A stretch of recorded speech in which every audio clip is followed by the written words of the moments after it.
Debbie, not her real name, was tittering with excitement when she first met the father of her child, a soldier attached to the British Army Training Unit Kenya, through a Facebook post in 2012.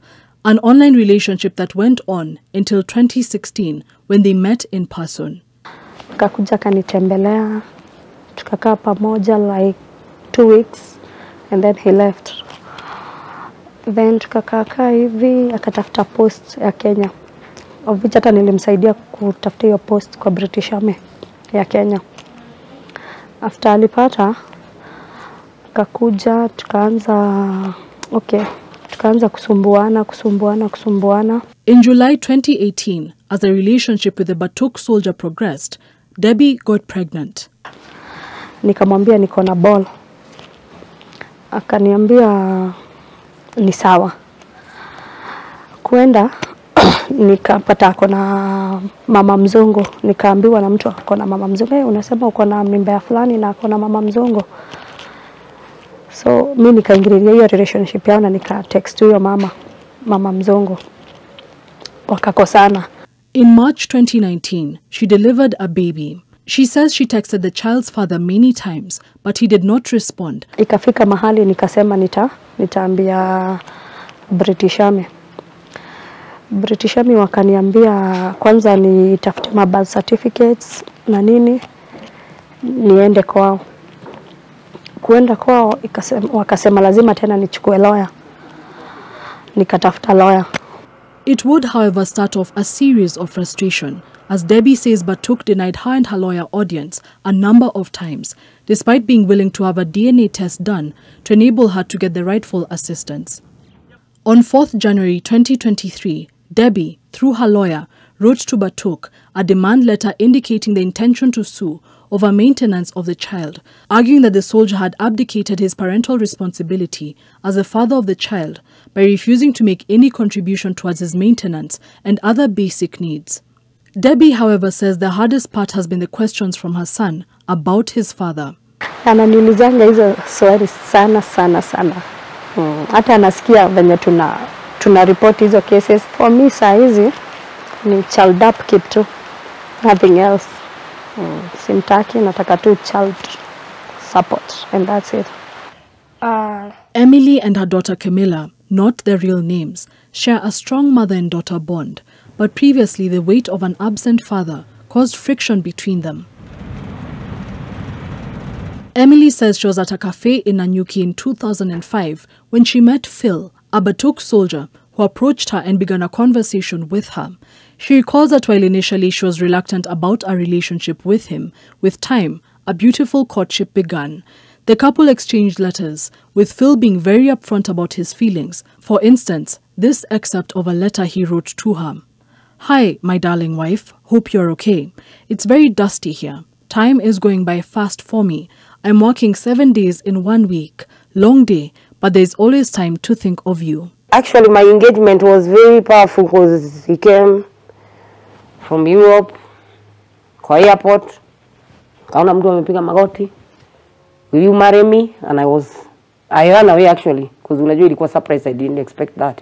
Emily got pregnant in 2007. She remembers Phil being ecstatic about the coming birth of their child. However, after she went into labor, she next saw him when their child was 7 months old. Then he disappeared. I tried to chat him and he blocked me. Again, I opened another account, he blocked me, 3 accounts.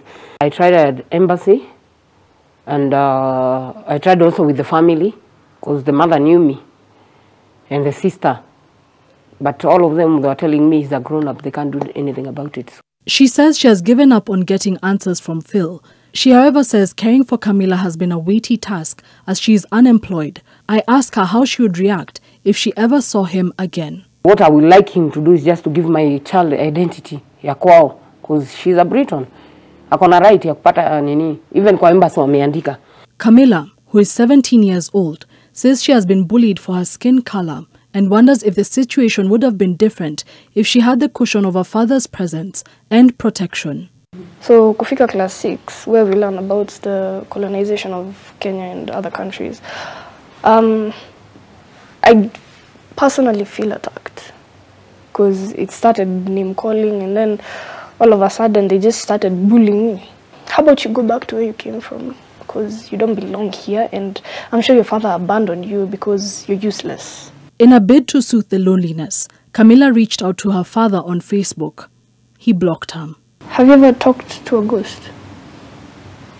That's what I felt like. I felt like I was just talking to myself, and that I was wasting my time. That's when my depression kicked in that much.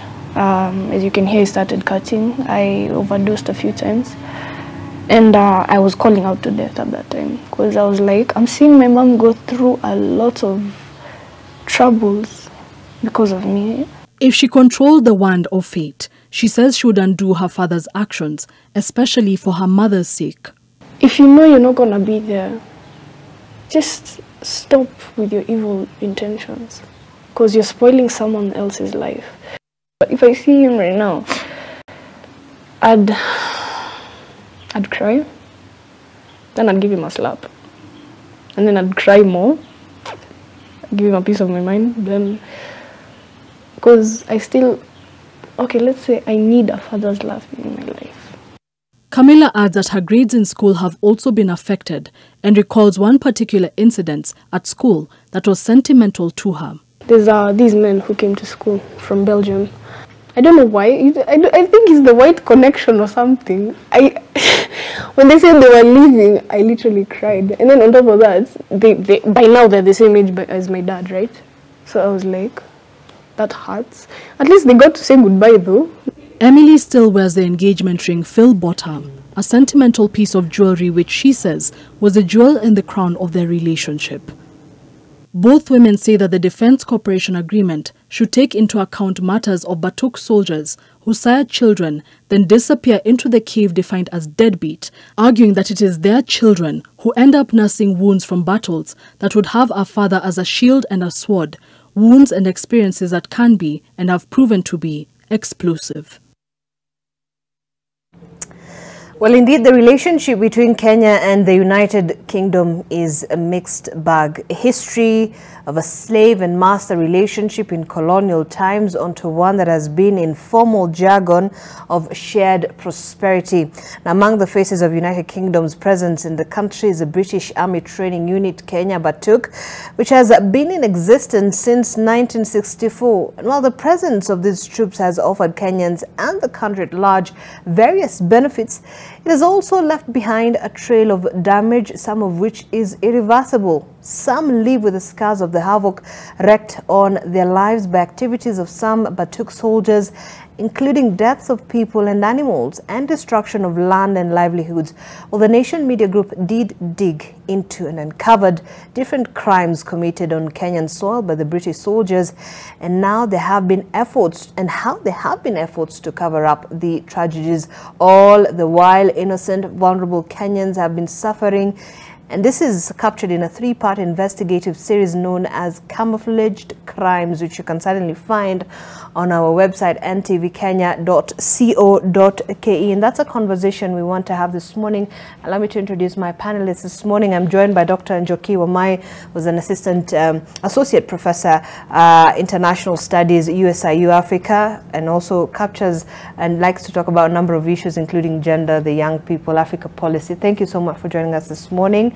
And also we do have Patricia Njiro, who's a lawyer and public policy proponent as well. Let me just begin with you, Dr. Wamai. Just very quickly, I believe you managed to look at those stories that we aired from Friday to Sunday last week, and I just want to get your initial thoughts on what you feel about some of those tragic incidences that we managed to uncover.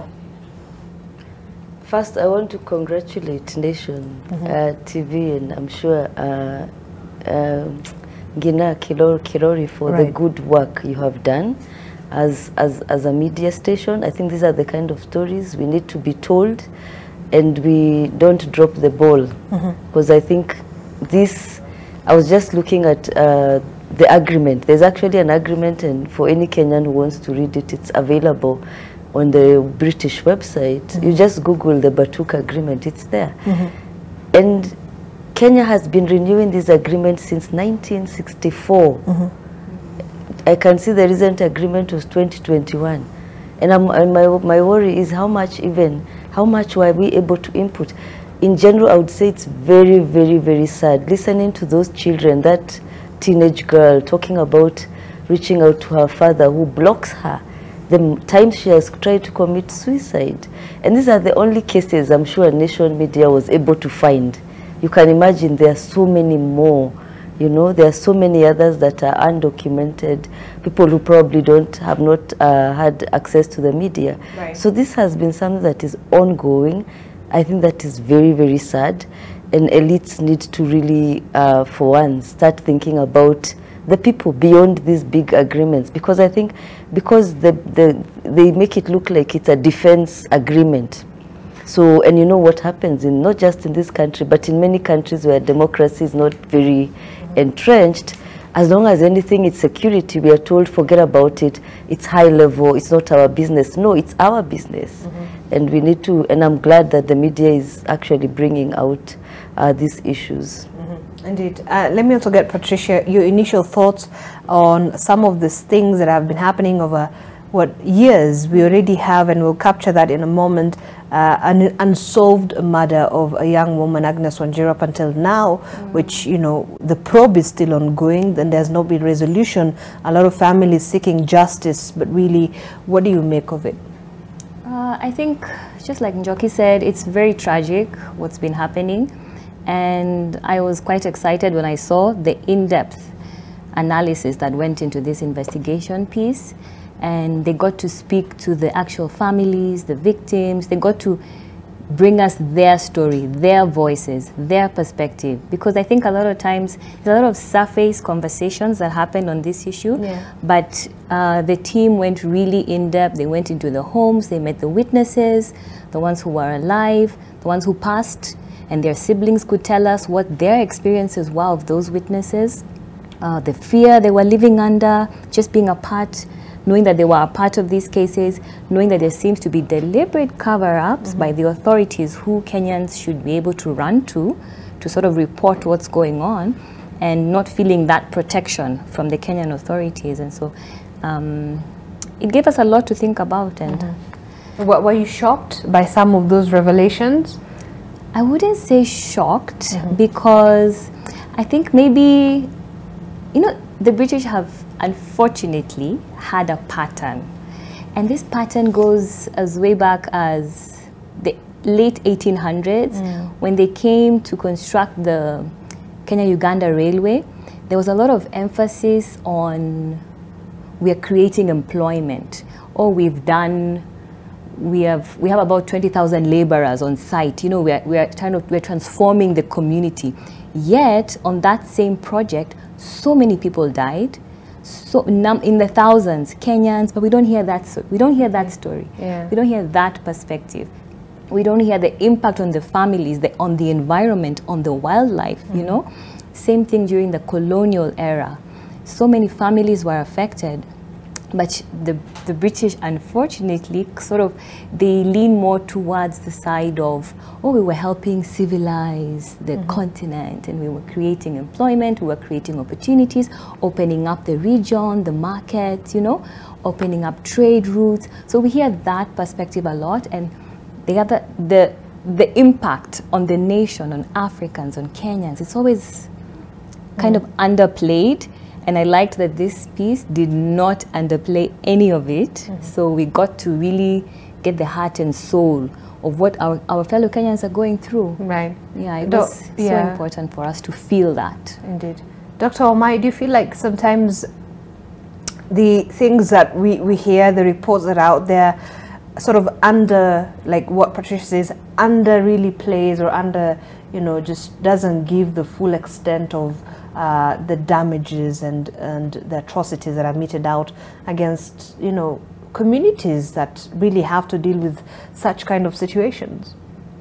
Yes, of course, because as I said, remember, the minute something is called defense, and if you even look at the agreement, the people signing are ministers of defense. It's a defense partnership signed in 3rd of June 1964. Right. By one man here who was the Minister of State for the Commonwealth. you know, like then it was like the, you know, the Minister of Foreign Affairs for Britain. Yeah. I mean, if you think about it, in 1964, Kenya had, we call it Madaraka Day, we celebrate because 1st of June 1964 is when we got that internal self-government. How do you sign an agreement that is, to date, we are still using? Of course, they've kept modifying There has been it. a bit of ratification Yeah. and changes, revised. Yeah. But can you imagine, an agreement was signed 2 days after.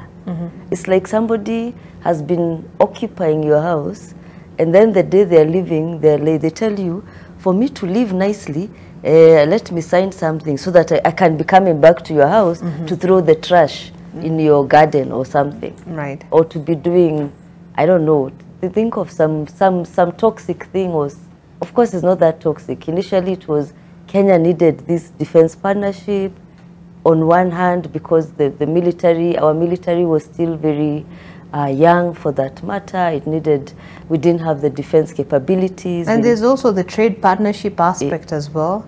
Yeah, yeah, but in terms of, initially Batuk was mainly a military, or rather a defense partnership. Right. Like we're going to come and train your military. Okay. The same way, like say, KDF, AMISON has been having a partnership, say, with Somalia. Right. When there's a country that has been in war for a long time, or a country, I mean in Kenya, we were barely independent. So we needed this training by our colonial masters. And that's what I'm saying, Yeah. even away from Batuk, I mean, there's Yeah. that trade partnership that we have with, you know, with the United Oh, of Kingdom as well. course. So, Yeah. so you have the very strong ties that Yeah. date back way even pre-independence, you get. Yeah. So that perhaps puts us in this, you know, tough position, you might say. Yes, and I would call it more, what do you call it? It was a power position. So of course it's like me now who is a teacher with my students. Somehow there's a power position, or a doctor and a patient, or a,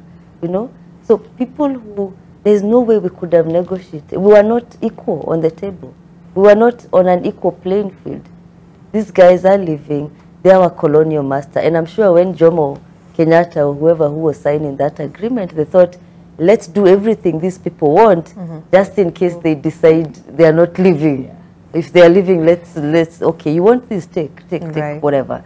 So we need to actually understand what was going on. And I would really love historians in different universities to study, because we don't study enough this kind of partnerships, to go back to the archives, see what was going on, and maybe understand, even maybe, because I'm sure all that information is here in the National Archives, the memos that was going on between departments, what was the discussion going on at that time, so that we can understand. But I don't think it was a fair partnership. There's no way somebody who has occupied your home and then they're living and they're more powerful, I mean, they're powerful than you, you can have an equal partnership. Right. So Batuk, I think, was signed under duress. And we need to go back and start, even this 2021 agreement I'm seeing here, if you look at some of those things, there's a lot, of course, that, and I think Parliament keeps saying, oh, we need to change this, but there is not enough. I don't know whether it's because of this idea that defense and security is the business of soldiers, or the Ministry of Defense is not our business. No, it's our business. Most of our taxes in Kenya, if you look at the tax that goes into Ministry of MOD, is a lot, when we should be putting a lot of money in things like healthcare. Right. Yeah, so we need to really change this and make it our business. And I'm glad the Nation Media is bringing it to make it our business. All right. Yeah. And we certainly will be having more conversations on the same. I want us to take a short break here on AM Live. We'll be back and continue with this. The hashtag, as always, is MLive NTV at NTV Kenya. You can also tweet me at Zainab Ismail. We'll be back. Just give us a feedback on what you think of that report, Camouflaged Crimes. I'll be sampling some of your views in a short while when we come back. So stay with us.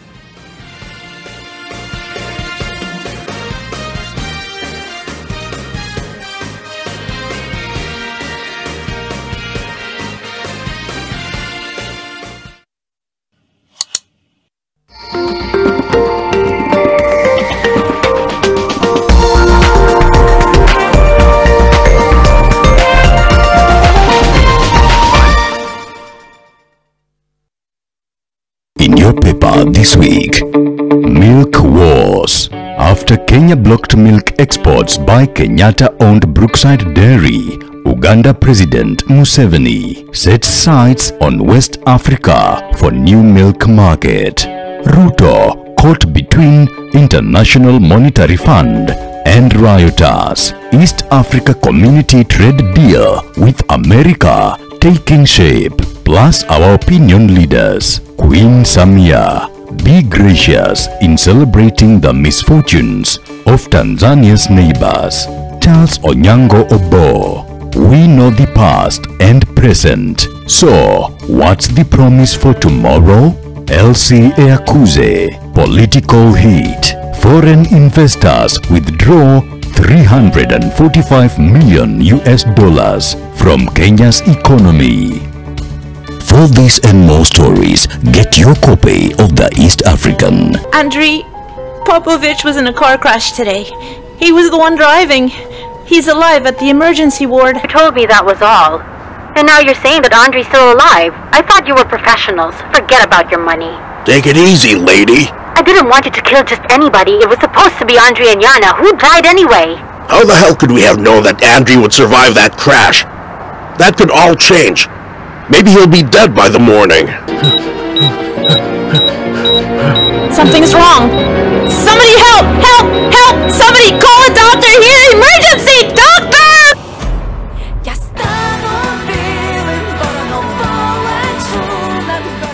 Blueband peanut butter, made with 100% pure peanuts and a good source of omega-6. Grow healthy and happy kids with Blueband peanut butter. Available in 200 grams, 400 grams, and 800 grams. Buy a pack today. Daring Abroad makes me dare. It's the only show of its kind in the world. And now, it's bigger. And even more entertaining and informative than before. Hapa kunaitwa Kakoe na inatubaba sana. From London to Jersey Island. Goma in the Democratic Republic of Congo to the scenic features of Uganda, the Pearl of Africa. And many more places abroad and at home. I watch Daring Abroad. I like the stories which people bring. Daring Abroad every Saturday at 7:30 p.m. with repeats every Sunday at 1:30 p.m. on NTV.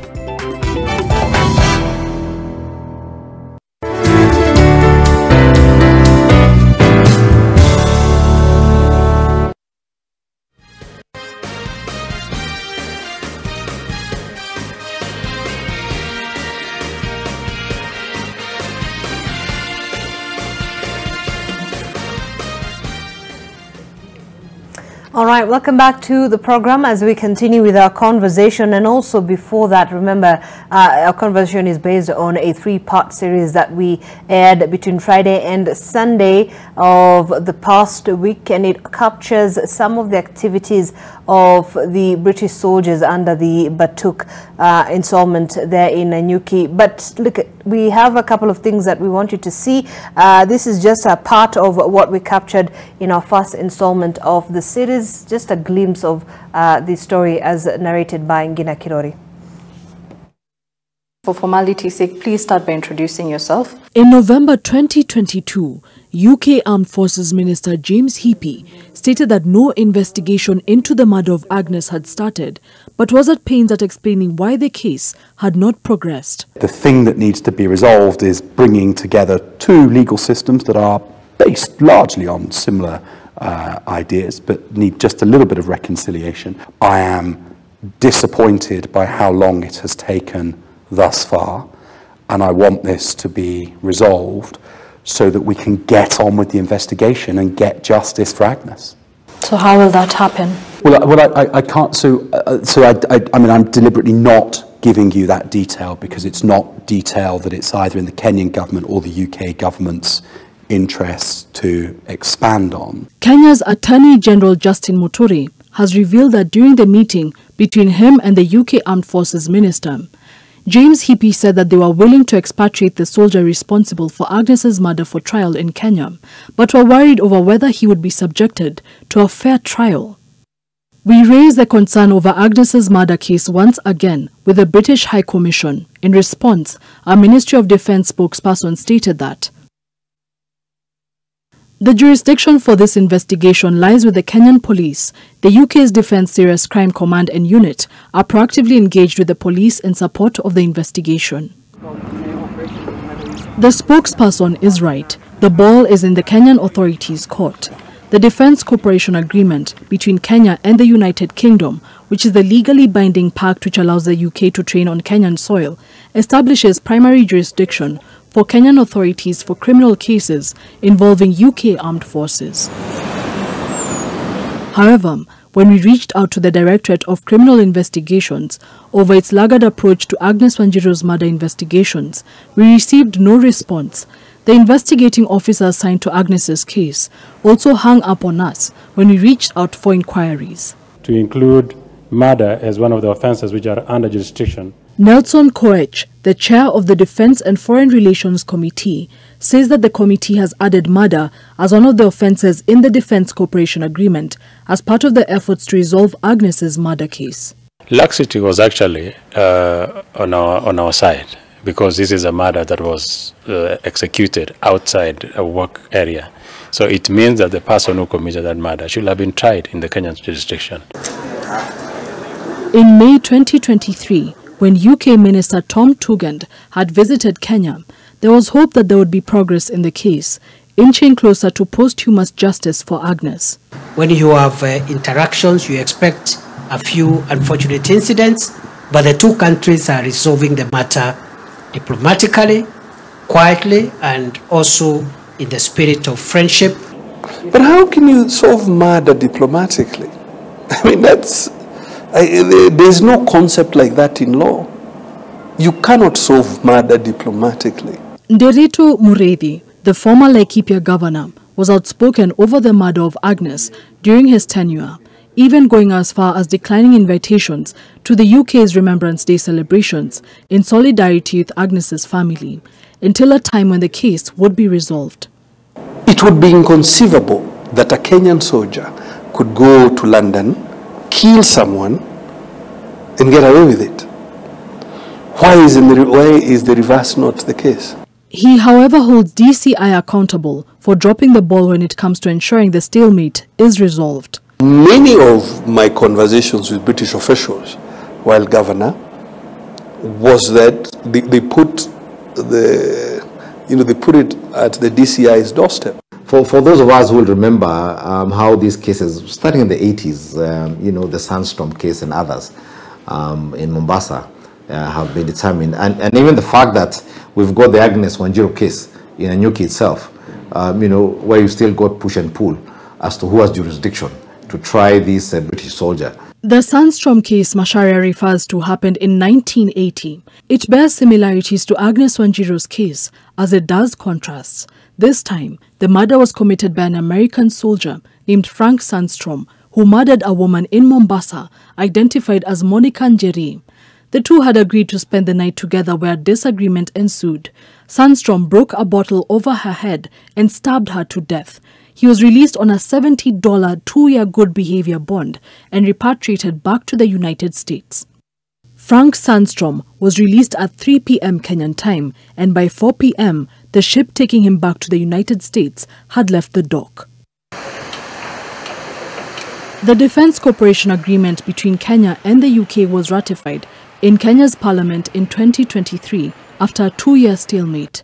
Since 2016, Batuk has injected 5.8 billion shillings to the local economy. Among the issues that fed into the stalemate was Agnes Wanjiru's murder case, which some Kenyan MPs argued needed to be resolved if the pact was to be signed. Even as they patronize clubs and other entertainment joints in Anyuki town and surrounding towns, Honorable Speaker, they must bear in mind that they are working in a community that has certain cultural values. The matter of that young lady is traumatizing, to say the least. And until it is resolved, this country shall never be at peace with itself. There were instances when they would actually be shipped out of the country to avoid the prosecution, and this was very unwelcome.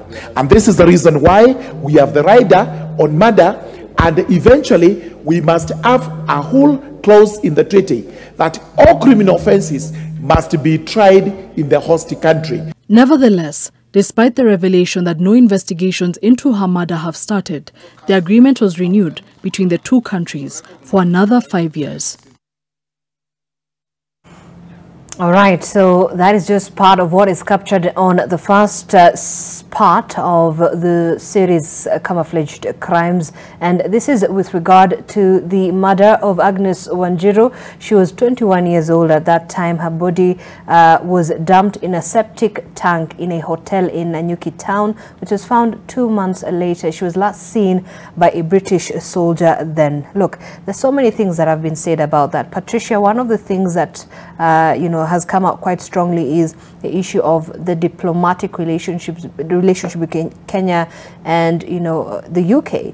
And I mean, what you heard what the former governor Nderitu had to say, and he says, look, how do you solve murder diplomatically? I think that's a very interesting question that perhaps maybe you can help us understand, because also the question of why is it that the prospect of justice is not as clear as one would presume it to be?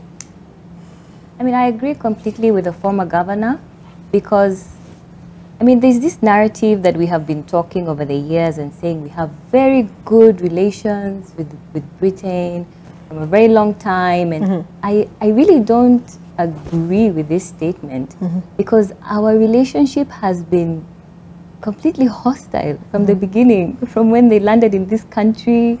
I mean, where did we get this idea that we have such deep, beautiful ties that we need to keep celebrating? And it's not the case. And I think if we start to use the right definitions and describe the relationship as it is, it's a strain. That's why we see very rare cases of both divides of parliament agreeing on this issue, because it's about the dignity of the African woman, Agnes. What happened to her was horrible. And this is where we've come together and we've united and we've said, no, it's wrong. And so for us to be trying to make progress in how, the human rights in that area are being treated and protected, and for the conversation to keep coming back to, oh, this is the amount of money that has been spent in here, this is the 5.8. Each time we raise critical issues about that region, that is always the response we get. And, oh, nevertheless, we continue to invest in that. That's not the conversation we want to have. We want to have the conversation about equal rights. We want to have the conversation about bring back the gentleman who, they said that they'll repatriate him back here for the case. But who dropped the ball? If they were saying that, yes, we questioned the DCI on the investigation to no yes, response. Yes. And the Kenyan authorities have been accused of laxity. Of laxity. Right. And I think I agree. So then who dropped the ball? Is it us? It's us. Unfortunately, it's us. Because you see, with the inquiry that was done, the principal magistrate, Njeri Thuku, she gave a very clear verdict on the inquiry, and she said there has been a cover-up. She says this matter needs to be investigated, and the investigation will be done by us. Yes. So at the end of the day, we also have to come back and ask ourselves, what's going on? Why are we not making the progress we want? As leaders, what's the roadblock that's making us stop when we get to a certain point?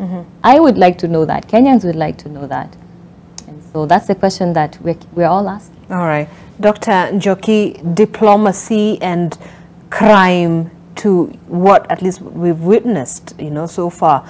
And that statement by CS Kithure Kindiki, professor, saying, look, we can solve this diplomatically, but really, can we? First, I think I was actually surprised, maybe shocked, that a whole minister of security can say such a thing, because he said these things are normal. He normalized it. This is expected when you have a partnership. No, killing innocent women, again, it's a woman, so we're going to talk about that also. Women lives matter. So the way he reduced this incident to just, it's just one of those things that happen when you expect, when we have a big thing like these defense partnerships. I think the minister is wrong in reducing the importance of this matter. I'm glad Parliament and like the former governor and other people have taken this very seriously, and of course the media. But you can see from the top, and of course, if the Minister of Interior, the CS Interior, Kithure, is very lax about it, of course it will translate to the DCI, and that's why the Director of Criminal Investigations also, they're really not bothered, and that's where the ball has dropped. Yes, the Kenyan from the CS to the people investigating. And also, Zainab, this goes to a history of also, we've had a history where women's issues, and especially where this kind of sexual violence is involved for a long time, are always, they're always ignored by the Kenyan security forces, by the Kenyan police. As much as, of course, there's a lot of effort on the other side, we can see they're setting up all this police care and all that. But for a long time, women's crimes or crimes on women's, not just women's bodies, are always seen as, oh, it's no big deal, or it's reduced to something that, you know, this was a personal matter. This is not a personal matter. And even if it's a personal matter, nobody has a right to commit murder. If this happened in Dubai, because there are lots of British people there, or Europeans for that matter, or Westerners, this would, this would not, we will not even be here discussing anything. Oh, forget about Dubai, next door Ethiopia, you know, because of the AU. Ask anybody who works for the African Union, they cannot go and do such dodgy things on women and get away with it. So it also speaks to our nation and how much we value our human beings, and especially women, you know. And because ask anybody what happens in Ethiopia, AU people fear Ethiopian women because they know the consequences are dire. Do you think? Yeah. I mean, you actually bring out a very interesting point, because at this point, one of the things that we uncovered when we were talking to the women there, and some of these women say, look, this is we're here because this is a job for us as well. And even if it is illegal, sex work is happening here in Kenya. Yeah. And you have that, and this is happening in that part of the country as well. And so the British soldiers are securing and soliciting for sex, for money from these women. So you have that incident, and there's been reports of abuse and assault by these women. But you have a desk that has been set up and a lot of money injected by the same unit to help women to come and report on any cases of sexual assault. But do you think that would be the solution? Would that work for the women there who feel like, even if I go and report, but look, the people who are actually funding this desk are the same perpetrators of assault and abuse? I don't know. You see, also sex work is, as we know, they say is the oldest trade in the world. So sex work has been there. Kenya, of course, continues to ignore and pretend sex work does not exist, and because of that, there's bound to be lots of violations. If many countries have legalized sex work, because once it's legal, then there is a framework of operation. Fine, even if it's not legal, I think it, But even the legality aside, I mean, the assault and abuse that is meted on women itself is an issue. It's wrong, and it goes back for me to our society, because those British men also cannot do those kind of horrible things to their women, or even whoever, to women in Britain, in London. Right. Why? Because there's no enabling infrastructure. And because there's a law, the laws are so serious, there's no police you can bribe, because I think here also there's a lot of corruption going on. They know there's no enabling environment that can allow you. So it's easy to get away with it. If this was in Britain, somewhere in London, or whichever little corner they're doing their work. But in Kenya, you can get away with it, especially crimes on women, crimes on, I mean, you can see at least now with children, at least we are stricter, like what happened to Baby Sagini. But crimes on women, you can get away with it. And you can see the hands-off attitude that the DCIO and the minister is just saying, we can solve this diplomatically. This is a small issue. This is not a small issue. If this was in another country where all human beings are valued, in Britain, where these people are coming from, where I lived for a very long time, it couldn't happen. Right. Yeah. So it's because we have allowed that to happen, and it's very, very sad. And yet we are paying taxes as women in this country. We need to be protected by the state. Yeah. Patricia, yeah. And so, I mean, I think there's hope with what Njoki has said. In the past, there's been a bit of a laxity, but there's hope because the Chief Justice recently launched sexual and gender-based violence courts, and they've set up a framework. They want to really get into that area, and I know it was one of the issues she was very passionate about. And so there's a lot of hope going forward that they'll have a specialized team trained with how to do the investigations, how to care and protect these women, and that vulnerability, they can be vulnerable with these investigators. And so I feel like there's a lot of hope going forward with this new initiative of the sexual and gender-based violence courts. It will be a specialized court, and I feel like that should be an area where they should definitely set up. I'm not sure if it's been set up yet in that side, but there's definitely a need, and there's now a solution. So hopefully going forward, we'll see less of those cases just falling by the wayside. And I mean, when you're looking at the fact that in that revised agreement there, now that we have UK soldiers who can now be tried here in Kenya for murder amongst other grave offences, do you think this is then something that perhaps would help the situation at hand? Yes, I do. I really do, because I feel it just takes one. I feel like it just takes one case, properly investigated, properly prosecuted, and then we'll see a turnaround, we'll see a change. But that's on paper. Do you think this is going to be a reality on the ground when this actually happens? I believe it will. I believe that right now, with speaking for the Chief Justice, who is very passionate about women's issues, I believe there's a bit more goodwill as we're going forward, as we're progressing as a nation, and I believe we will see that day. It will happen. Yes. Dr. Wamai, I mean, when you're looking at that still, if I was looking, according to the House of Lords International Agreements Committee, it says the agreement between the government of the United Kingdom of Great Britain and Northern Ireland and the government of the Republic of Kenya concerning defence cooperation of the UK-Kenya Defence Cooperation Agreement was laid on the 25th of November 2021, and the scrutiny period was scheduled to end on the 22nd. On the 17th of January 2022, and of course it was considered by the committee on the 13th of January 2022, and then now you have those amendments that were done through Parliament, which suddenly applies to some criminal offences. Do you think we're able to hold to account the atrocities that perhaps would be meted out by British soldiers on Kenyan soil? Yes, it is on paper, but do you think we're actually going to do that? Do you have hope for that? I think it's, first of all, we start from policy. So that's why it's always important. And I think people need to take seriously their role, especially parliamentarians. And I'm glad on this, they seem to have a robust debate about it. They need to, once we have policy, and the agreement here is more of policy, then we also probably need to have a law or something. That defense committee, they should, because I'm sure Kenya is not, Britain is not the only country that Kenya has a defense partnership with.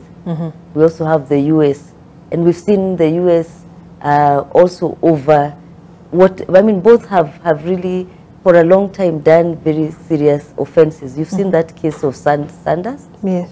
Sandstorm. And oh my God, somebody getting away only with $70 after killing another woman. And was immediately repatriated after the case, right? You see? So I'm glad that with the progress, there is a bit of progress. I think there's more awareness coming to our members of parliament, but it is not enough. If you listened to this report that your nation media has been televising on the camouflage, there are three issues here. For me, there are three big issues. One, there's a lot of killing or murder of women. You know, what they're doing, I think, whether it's sex work or their friends, I think that's not the point. The point is Kenyan citizens murdered on Kenyan soil. Just the same way we get very angry when when we have anybody else, you know, commit murder because of whether it's love or whatever. So there's that. There's murder of Kenyan, especially Kenyan women. Secondly, this issue of deadbeats. So many women have gotten into relationships and the men have disappeared. I mean, I was so saddened to listen to that that teenager talking about the many times she's tried committing suicide, the trauma she lives with of being this very light-skinned child, I can imagine, in a village, and everybody treats her as an outsider. Differently, right. And yet this person who you're linked to your DNA, who makes you look like that, is not interested in giving you back, I mean, affirming your identity. So that's a big, big deal.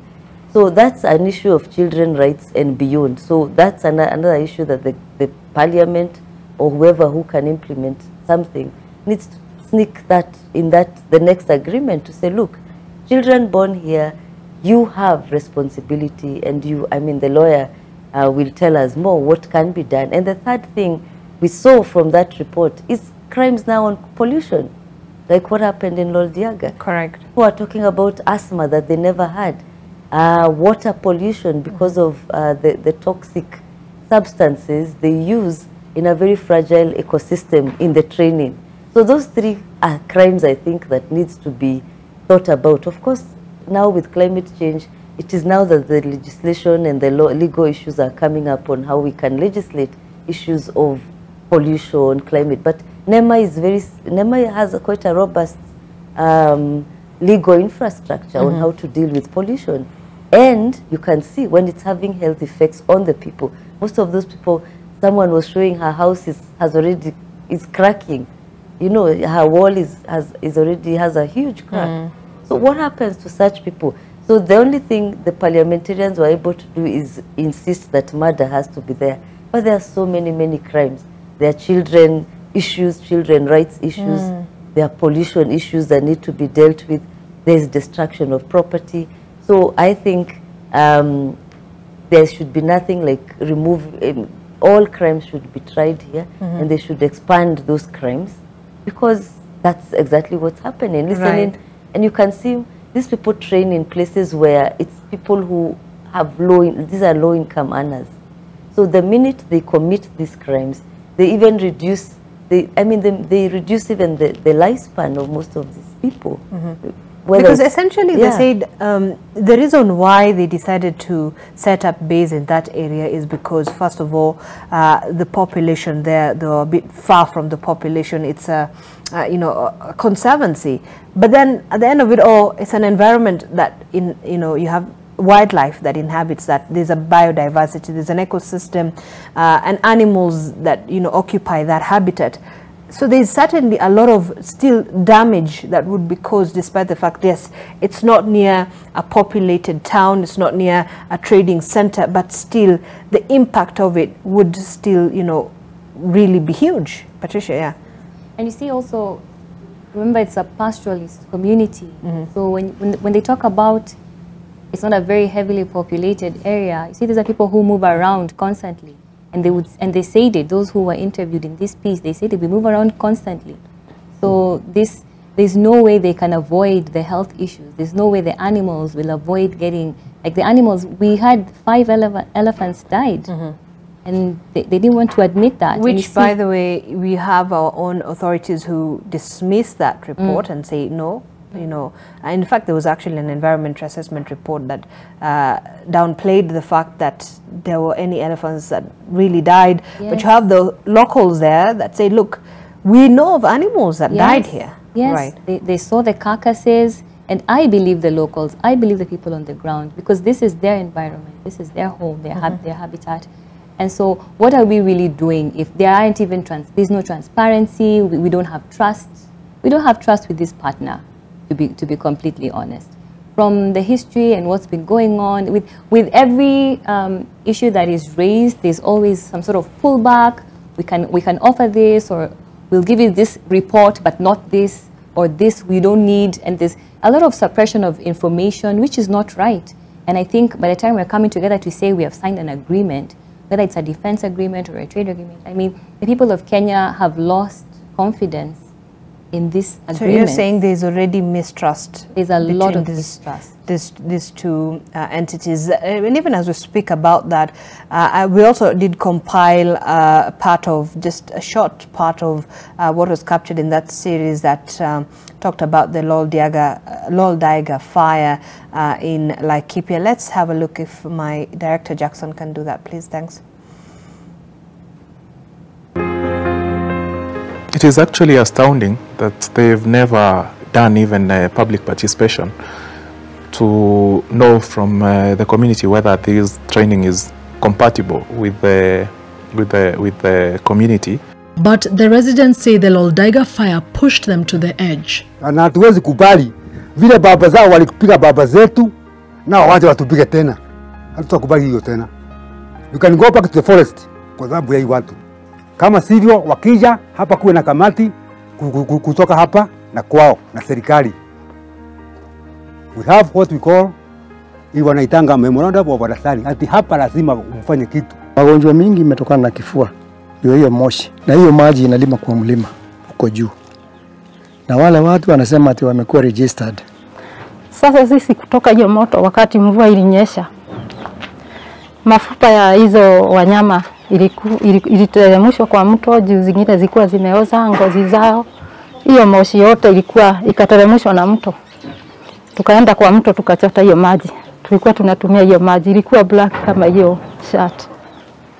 Na hiyo tu ndio, hatukuwa na pali pengine tunaweza kupata maji, hatukuwa hata na penye tunaweza pata. Tulikuwa tunakunywa hiyo, tunapika. Mtoto akiitisha maji na mchotea tu hiyo. Ndio ugonjwa ikaanza kutushika hivyo. Tukaona giza mchana.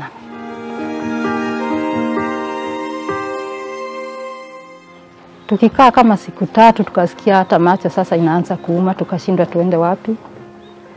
Mambuzi, mang'ombe zikaanza kupotea. Za huko Loldaiga mimi niko karibu tu na mto.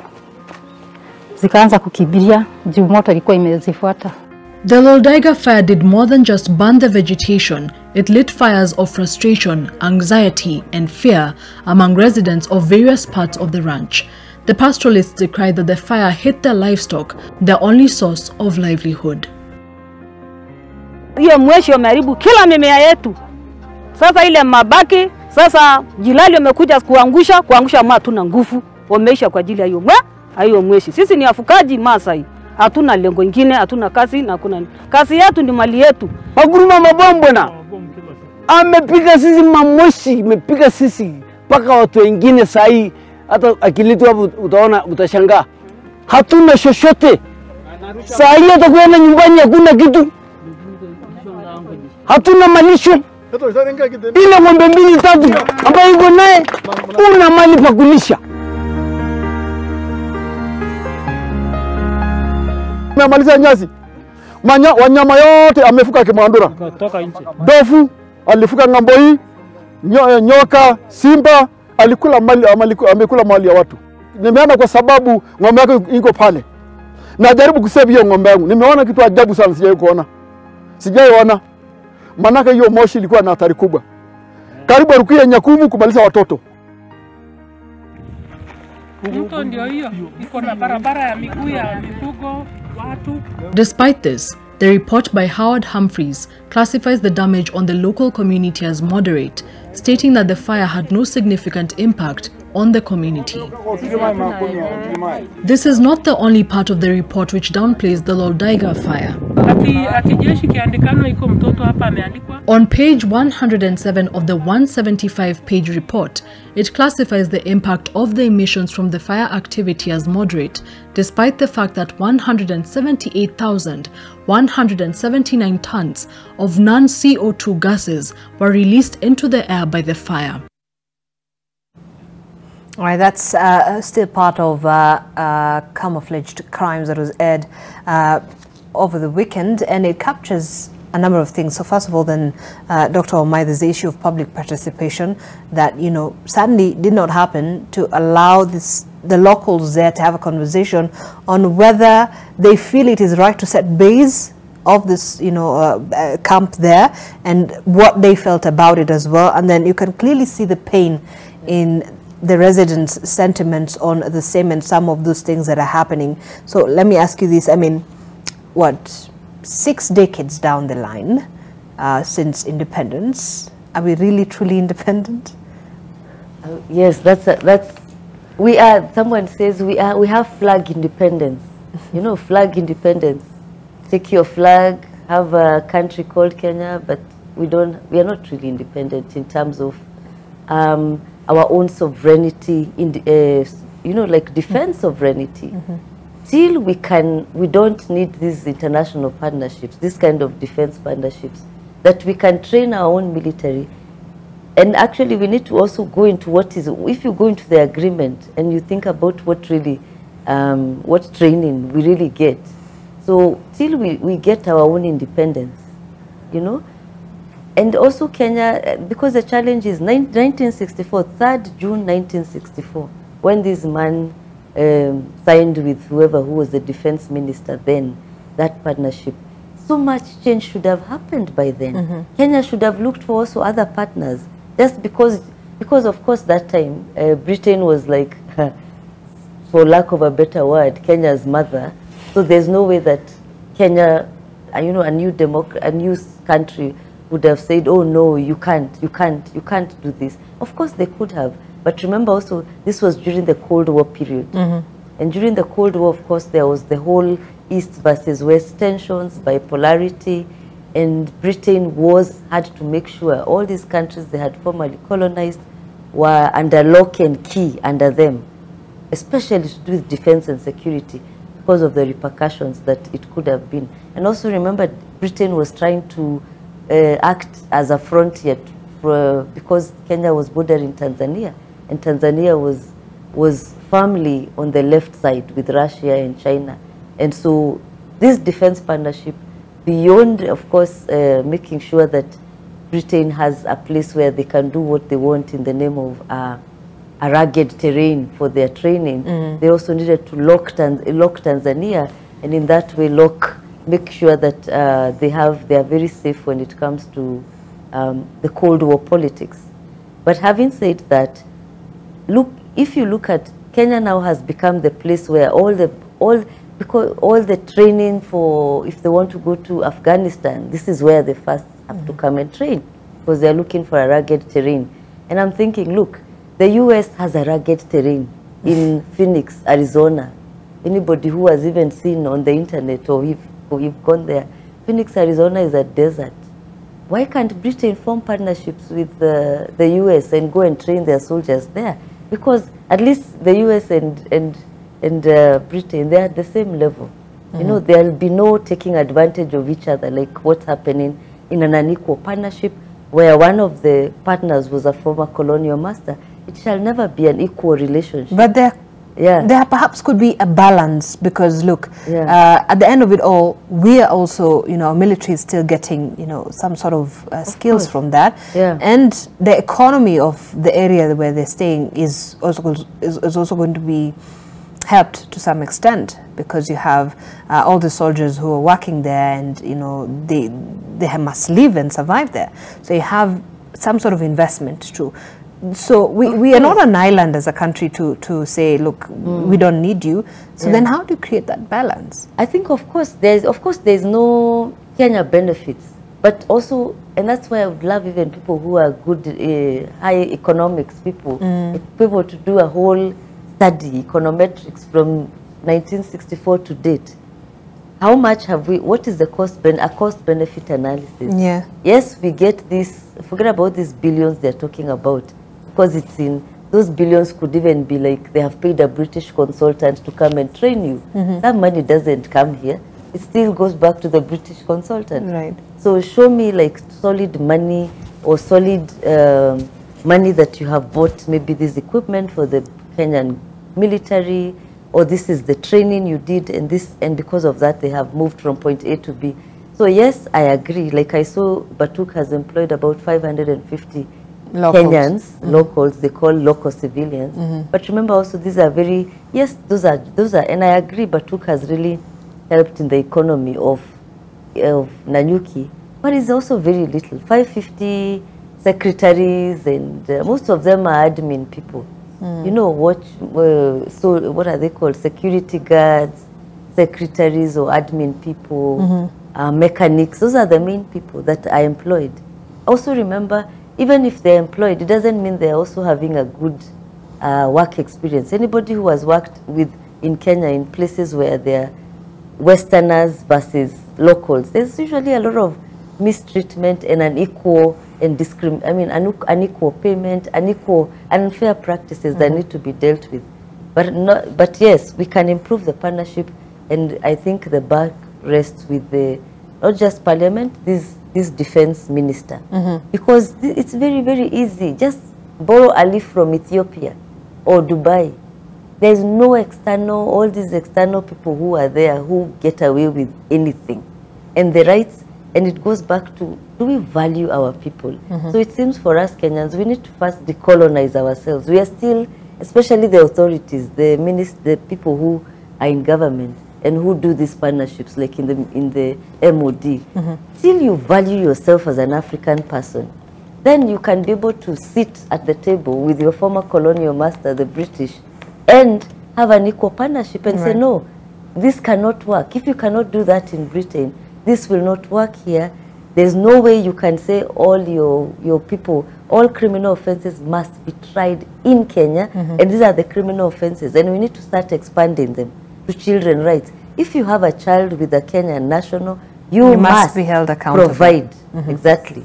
Yes, the relationship may break, but you have to, just the same way even here, Kenyan men have to pay. So I don't know why you get away and you start blocking a child and causing so much damage and trauma to a child who did not plan for this, right? So you cannot. So children's rights, the same children's rights that we enforce here for Kenyan men, those the same way the British don't. So they should not just say it's just murder. Children's rights, murder, and now. So it doesn't just stop on the criminal issues. No, it extends to the ripple effects of this interaction that is happening there as well. And also let's expand also now to pollution. Look at what has happened. NEMA should now start an investigation, and I'm really hoping CSOs, because Kenya has also been doing very well on this kind of issues. You know, you remember the issue of Kakuzi and how we had NGOs go to the British courts and sue Kakuzi. And Kakuzi was, the shareholders who are British, and Kakuzi was forced to rethink its model. So let's also, I hope this report also encourages civil society organizations to come together and get together. I think they've been doing that for a long time, but because the cases are so many, remember there's a time, again, the children of these people went and sued, but I don't know how far that went. So we need cases again in the British courts, of Royal Courts of Justice, suing this British again. Let's have also the international media, people like The Guardian and others, and the BBC. Also highlighting this. Because I know the British public care about their own reputation and they want to be seen as good people, so that they can challenge their own government to stop behaving badly, or rather their own defense people. Okay. And on that note, we're going to take yet another break here on AM Live. When we come back, we'll be on the final stretch of this conversation. Talk to us. I'll be sampling some of your views. The hashtag is MLiveNTV. Talk to us in a short while. We'll be back.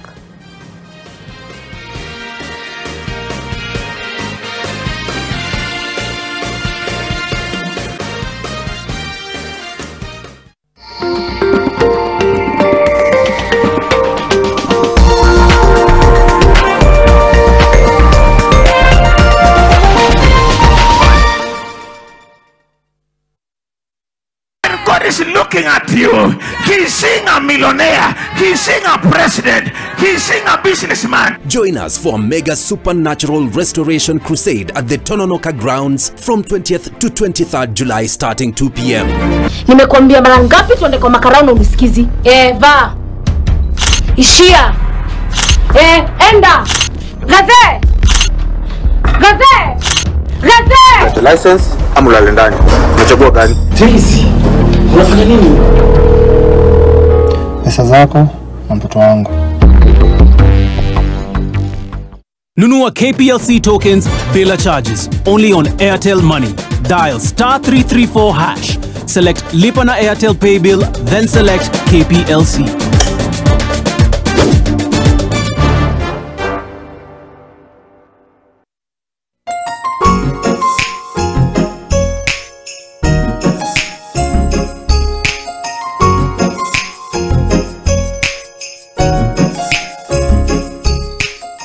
Do not hold back in any situation. Eno gets to work on the 6 symptoms of heartburn fast.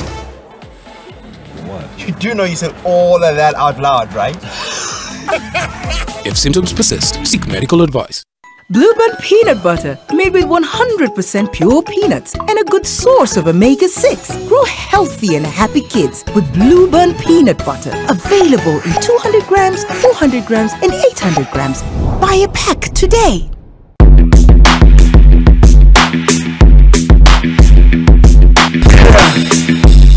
Exponential potential.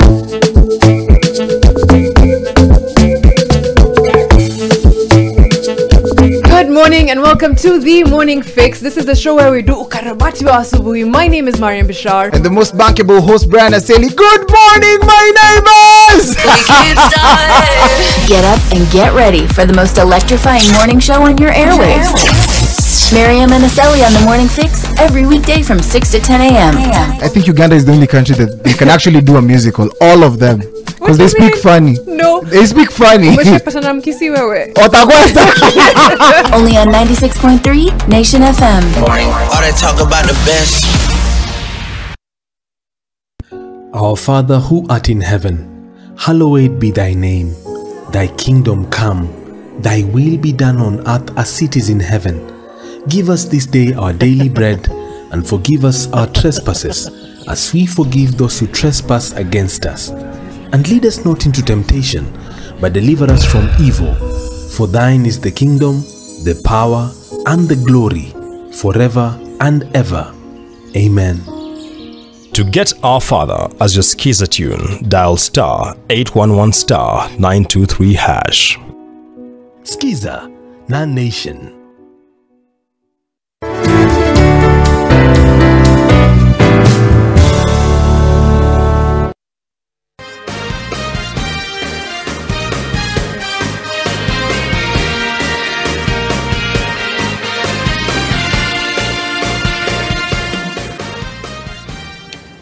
All right, welcome back to the program. You are watching AM Live as we continue with this conversation on camouflaged crimes. And with me in studio, of course, is Dr. Njoki Wamai, Assistant Professor of International Studies at USIU Africa, and also Patricia Njiro, who's a lawyer and public policy proponent. Now, Dr. Wamai, before you left, and I'll get to Patricia on that, you said we need to decolonize our minds. Patricia, do you agree with that? That we're yet to really reach, that extent where we say, look, we are fully, really a sovereign people, even individually, in our minds.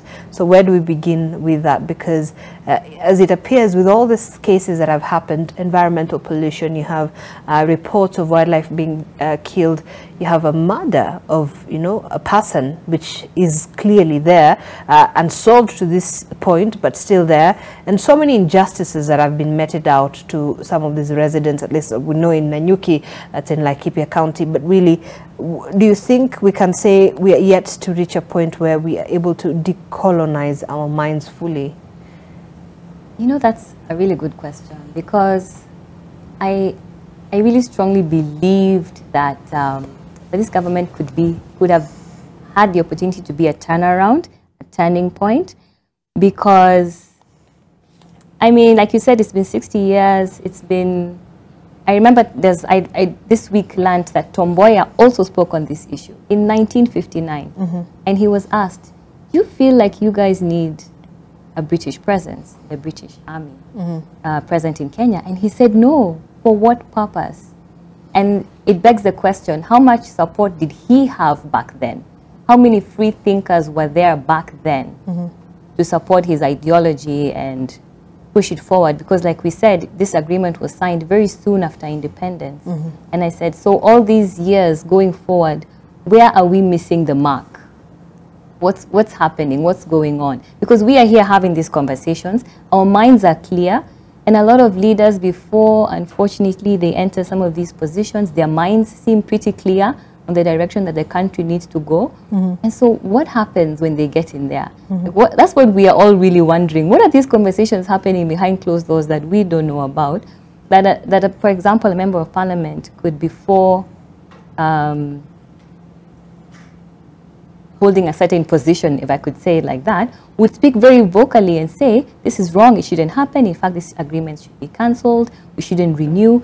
And then a few years later, we hear the same person, now with a different position, saying, oh, okay, they're now sounding very lax, and we are not, unfortunately. By and large, the people who are actually making the decisions, there's something that is stopping them from going down that finish line and just making these hard choices and saying, whatever happens, happens, but I must stand up for my people, I must stand up for Kenyans. I don't know what is stopping them from doing this. Because like she and I are sitting here saying, just say no. Just say no. In 2021, they did not have to renew that agreement. Just say no. Or come back with stricter policies, and you will see they will give in because they need this land to train. They need it.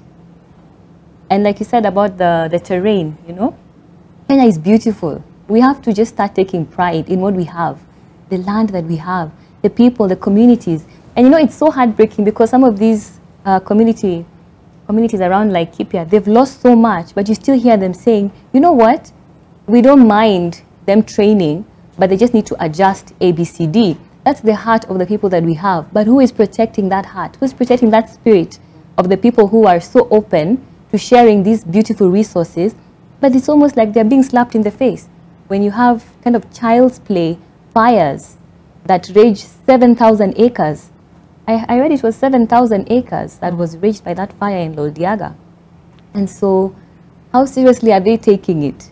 We have given so much. We've been giving so much for the past maybe 100 years. So you're saying who speaks for the people? Yes, and who's going to say no? We need that one leader who will just come out and say, you know what? But is it a no, or is it let's create a fair agreement? Let it be a level playing field. Let it be better terms and conditions. If you ask me on a personal level, it's a no. Because like I said, Tom Mboya's perspective was in 1959. He said, for what purpose? For what purpose? Because you see, if we have an external attack, for example, that happens, God forbid, in Kenya, the British can't fight for us. They won't fight for us. In fact, even I think in this agreement, it says the British are here to train, but they cannot interfere with our own sort of military, what we are doing in the defense of our nation. Of course. So why? What benefit because it's is not it? within their jurisdiction. Exactly. And also, if they are facing an attack, like we said about the East and the West, you know, if they are facing an attack from the East, because this is a strategic location for them, for that, in Tom Mboya's words, he said, we wouldn't want to be a part of that. We have already experienced colonialism. We've already experienced the wrath of the British military. Why would we want to host you as you attack another nation? And these are the conversations we need to continue having and say, if it started in 1959, today who is having those conversations in government? Today who is pushing back? And we are fortunate enough we had him say that back then. But today, which voice, which decision maker can push back and just say, no? Me, I want a clear no. I don't know about everybody else, but for me, I just want the agreement to first end. Let Kenya breathe. Let our land breathe. We cannot decolonize with them being here, in my perspective. We cannot decolonize with that constant voice telling you we need you, you need us. We cannot decolonize with that constant voice investing in every single sector, including our investigation bodies. They've invested in our investigation bodies at the DCI. They've invested in training a lot of our defense. And so we're in such a vulnerable position that it will just take a hard stance, no, a reset. And in fact, like our president has been speaking about the Africa integration issue and how, why not? Why can't we just start training with other African nations? If it's about sharpening, are we there yet? Are we there yet? I believe to we make are. Such kind of steps. I believe we are. I believe that if we, because Didn't Kenya train, what African country was this? Somalia. Is it Somalia? Yeah. And there's another, there's another nation that our defense trained. And so we are skilled, we can do this. And I feel like once we start, then we are going in the right direction. Because there's it's called the Common African Defense Security Policy. It's under the African Union. We signed this policy in 2004. So you see, from 2004 till now, all it requires is active steps. We just say our army, with the army of Uganda, we're going to start to train together. Let's take a step. Let's step back from what we are used to. Let's go in a new direction. And I keep saying, all it takes is goodwill. All it takes is one leader to believe that we can do it and sit. And you see, our president, he's getting along very well with a lot of these African presidents. And so all it takes is 2-3 of them come together. Let's start training together. And we change the trajectory completely. Completely. And we've seen Mali, we've seen Burkina Faso, we've seen them, what can I say? I don't want to say, okay, evict the army, the French armies that have been there in their land. Yes, to transition them. The French armies that have been present in their nations. Although we've seen the blowback because of maybe how they did it, the process that they followed, we can do it before it gets to that point. Before it gets to the place where the citizens are rising up because they're saying, the people we elected to speak for us aren't doing this. And so we need to create that environment where the leaders themselves start to take those steps. And like I said about the trust being broken, we need to start seeing that we can trust and depend on these people to do what they know the Kenyan people want. That independence. Independence in our military, independence in our resources. And that's where we are as a country. That's why things are becoming ungovernable. People can't sit still because they're wondering who's listening to us. Who is listening? We're speaking, we're now a very educated society. We're now a very exposed society. These things we know that this can work, but who's listening to us? You know, that's where the frustrations are. Indeed, are boiling from. And you know, I was reading that opinion piece that you had put out on the papers, and just a small paragraph. I mean, on a sentence, you said, "Look, in December 1963, Kenya attained independence, but some might say we are independent kiasi, not fully." Right? So I think that's what you mean by that. Yes. All right. Yeah. Dr. Omai, do you share the same sentiments that, you know, it's sort of time to now just focus on sort of transitioning from some of, you know, these things like the training unit that is here? You both agree that perhaps we don't need them. There's no basis to have the training unit here. You've suggested somewhere in Arizona in the US that perhaps can be set up there. Go to Arizona. Arizona is, you know, the desert. You know, they need those desert-like conditions to train so that they can deploy people in. Now there's no longer Afghanistan. But my question is, look, at the end of it all, do you feel like there could be something we can do to balance out all these things moving forward, and really addressing and putting to accountability, because it is you would say a few soldiers who have sort of tainted the entire unit to look really, you know, terrible. Is there something that can be done in terms of, you know, making sure that these people are held accountable and there is a level playing field for everybody who's involved, especially for the communities there? Yeah, I think I would say 4 things. One, being a researcher, I believe in data. We need to do the research, because right now the government will say, oh, these people, we are benefiting. I don't know, is it how many billions? Yeah. What? 5.8 billion, 550 local junior employees. So it looks like, oh my God, we are really benefiting. So research needs to be done in terms of really the impact. What is this benefit? And this 5.what billion, what gets to Kenya? Because I know most of those defense, all aid partnerships, half of the money, I mean, of course not all the time, but most of the money goes into contracting and technical expertise from the same people who are paying you the money. So the money just goes back. So we need a cost-benefit analysis done by, economists at the Ministry of Defense or wherever, or even organizations like the civil society that do those kind of economic analysis, and they're quite robust in Kenya. Let's have a proper report showing what is the cost-benefit of analysis of having them in Kenya or not having them in Kenya. How are we benefiting? Because from research, we will be able to say, okay, we seem to be benefiting, or clearly there's no serious benefit. But to say also that, I was just looking at the 10 best trained militaries in the world. Britain is probably around 10. But even there are so many others. The US, of course, is up there with China and Korea and Japan. So there are so many others. Kenya should stop seeing itself as, that that you cannot leave this partnership with your so-called colonial mother. You can.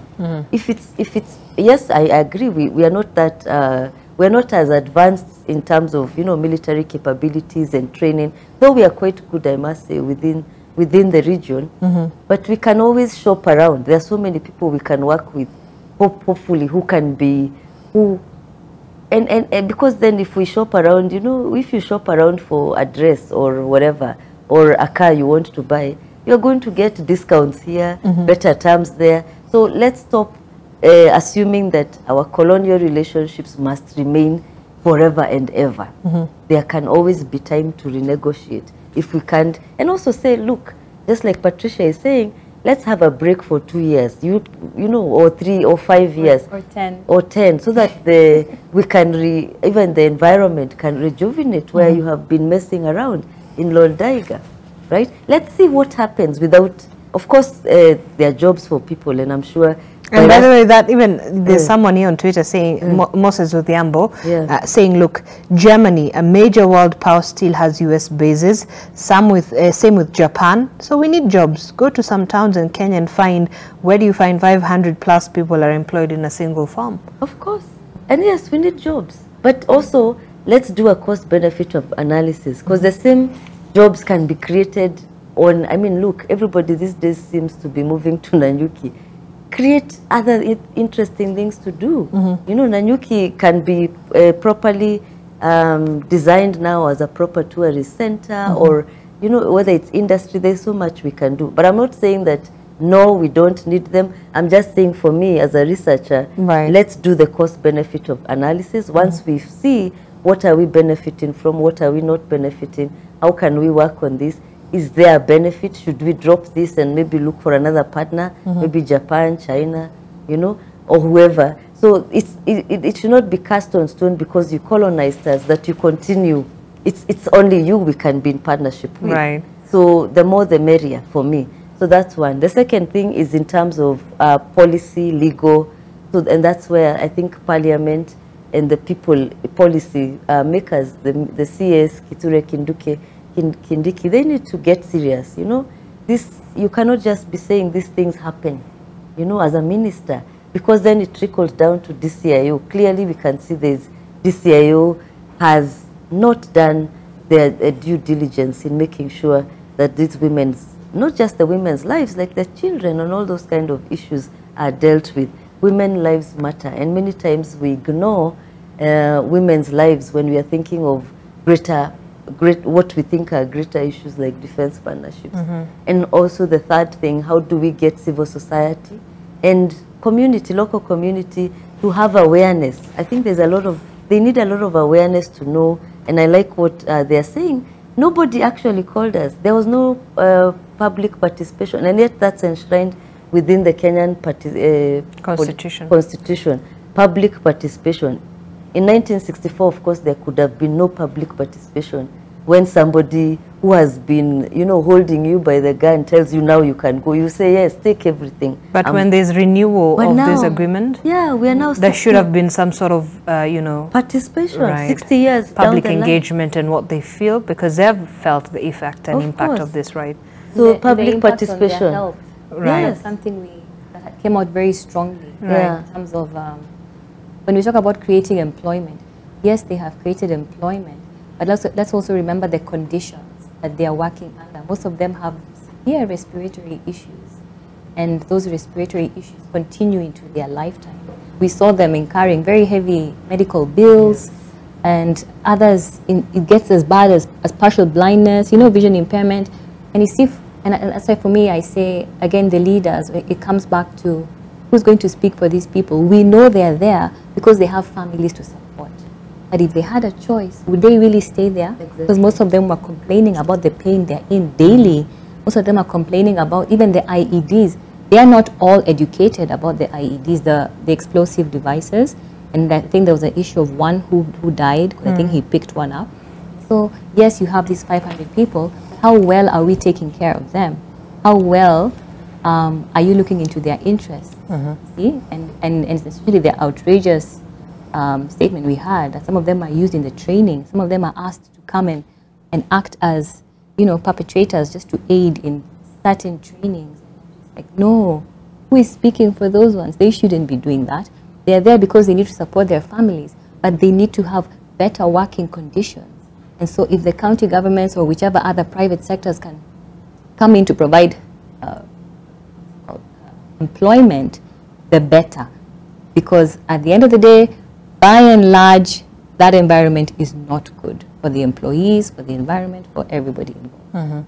So suddenly it appears then the view would be to completely have an overhaul of this entire agreement, relook into it and see whether we need this, you know, training base there, and if there's any, you know, changes and amendments that need to be done, it has to be done now.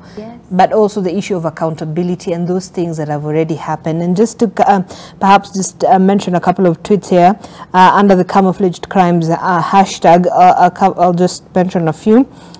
At Kennedy Kiplagat saying that it's high time the government renegotiates with the British government for the interest of the Kenyan citizens. It is quite indeed on that.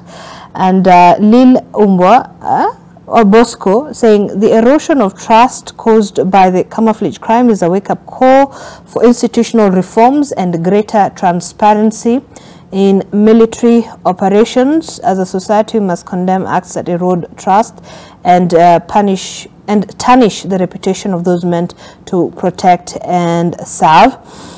At Morio Anzena saying the destruction caused by the fire will have long-lasting impact on the environment, jeopardizing the delicate balance of the ecosystem in the affected region. At Molimu Alberto saying all the victims of camouflage crimes should be compensated. It's heartbreaking watching that piece of journalism. And also, let me see what else we have here. There's the issue of trust. Of course, a lot of people speaking about that. And at a manifestation saying that the camouflage crimes demand more than just condemnation. They require a sincere commitment to change and ensure such acts never recur.